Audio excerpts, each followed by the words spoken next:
Start. अध्यक्ष महोदय, जिस भावना से मैंने यह बिल पेश किया है उसको विरोधी पक्ष के लगभग सभी सदस्यों ने एक मत से महसूस किया है कि देश में बेकारी की जो समस्या है वह एक भयंकर समस्या है और उसके कारण हमारे देश का विकास, चाहे वह सामाजिक हो, आर्थिक हो या सांस्कृतिक, रुका हुआ है और ऐसी स्थिति में हम आगे बढ़ नहीं सकते हैं। स्टॉप। इसी प्रकार से इस परिस्थिति का निर्माण हम पिछले 54 वर्षों से देख रहे हैं। मंत्री महोदय ने यहाँ पर अभी कहा कि राष्ट्रपति इस काम को नहीं कर सकते हैं क्योंकि वह उनके अधिकार के बाहर है। आप राज्यों में राज्यपाल शासन स्थापित करते हैं। जब यह देखते हैं कि किसी राज्य में वहाँ की व्यवस्था, वहाँ का विकास ठीक नहीं हो रहा है, जब किसी राज्य में गड़बड़ी फैल रही हो, विकास का काम समाप्त हो गया हो और जिम्मेदारी से लोग काम न करते हों तो वहाँ पर राज्यपाल शासन स्थापित किया जाता है। ऐसे बहुत से उदाहरण हमारे देश में मौजूद हैं। उसी प्रकार से हमारे राष्ट्रपति हैं और अगर देश में इस तरह की स्थिति वर्षों तक चले तो कोई कारण नहीं है आपात के रूप में राष्ट्रपति इस देश की सुरक्षा के लिए, इस देश की उन्नति के लिए जिम्मेदारी अपने हाथ में न ले सकें। हमारे भाइयों ने बहुत से उदाहरण दिए हैं कि राज्यों में संयुक्त सरकारें नहीं चलीं, लेकिन उसके पीछे राजनीतिक हथकंडे थे। अगर कोई राजनीतिक पार्टी जिम्मेदारी से काम नहीं करती तो विधान में यह स्पष्ट है कि राष्ट्रपति शासन अपने हाथ में लें। मैं एक उदाहरण देता हूँ कि संविधान में आदिवासी हरिजनों के उत्थान के लिए प्रण किया गया था कि 10 वर्ष में उनकी सामाजिक तथा आर्थिक स्थिति को सुधार देंगे, लेकिन यह सरकार उसमें भी असफल रही।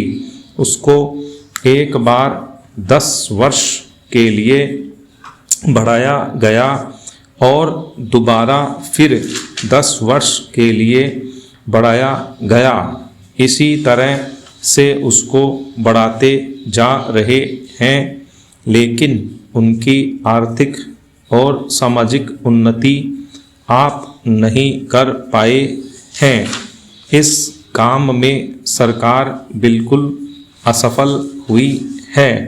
पिछली बार सरकार पर अविश्वास का प्रस्ताव भी आया था और वह पास होने वाला था। इसलिए मेरा कहना है कि हमारे देश में यह जो बेकारी की समस्या है वह एक बहुत ही भयंकर समस्या है। महोदय, यह भी विचार किया गया है कि जो व्यक्ति समाज में काम करता है, चाहे आविष्कार का काम करे, चाहे दूसरा कोई काम करे, उसको उस काम में तब तक सफलता नहीं मिल सकती है जब तक कि समाज का सहयोग या समाज ने जो परिश्रम किया है या कुछ आविष्कार किया है उसका उपयोग उसको प्राप्त न हो, उसका उपयोग वह न कर सके।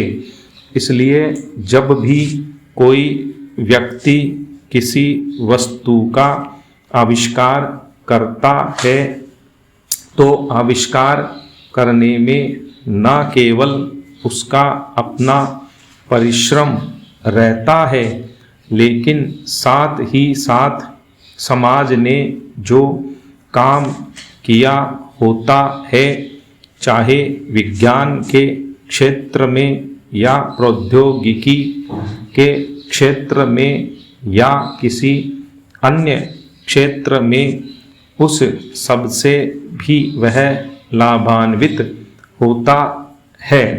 इसलिए जब हम किसी आविष्कारक के किसी आविष्कार के अधिकार की रक्षा करना चाहते हैं तो उसके साथ साथ यह भी विचार हमारे दिमाग में आता है, जिस व्यक्ति ने समाज की सहायता से आविष्कार किया है उस समाज को भी उसका फल अधिक से अधिक मिलना चाहिए।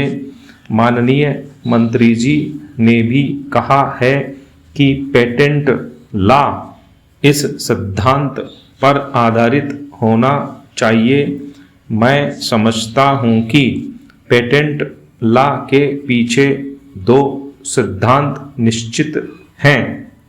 पहला सिद्धांत तो यह है कि जो व्यक्ति परिश्रम करके धन लगाकर अपना दिमाग लगाकर के किसी वस्तु का आविष्कार करता है उसके तथा अपने परिवार के लोगों के अधिकारों की जहां रक्षा होनी चाहिए, उसके साथ ही साथ जैसा मैंने अभी कहा है, कोई व्यक्ति समाज में व्यर्थ में काम नहीं करता है, वरन पिछले समाज के लोगों ने जो जो काम किए होते हैं, चाहे विज्ञान के क्षेत्र में या प्रौद्योगिकी के क्षेत्र में या किसी अन्य क्षेत्र में, और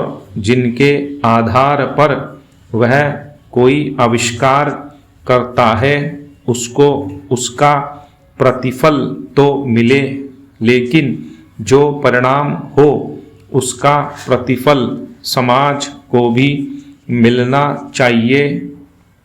मंत्री महोदय ने कहा है कि जो यह सिद्धांत है वह भी इस विधेयक के पीछे स्थापित किया गया है और इस बात का ध्यान रखा गया है कि जहां हम किसी व्यक्ति के आविष्कार के जो अधिकार हैं, चाहे धन के उपार्जन का अधिकार हो या प्रतिष्ठा प्राप्त करने का अधिकार हो, उसे प्रतिष्ठा का और चाहे धन का, दोनों का लाभ व्यक्ति विशेष को भी मिले।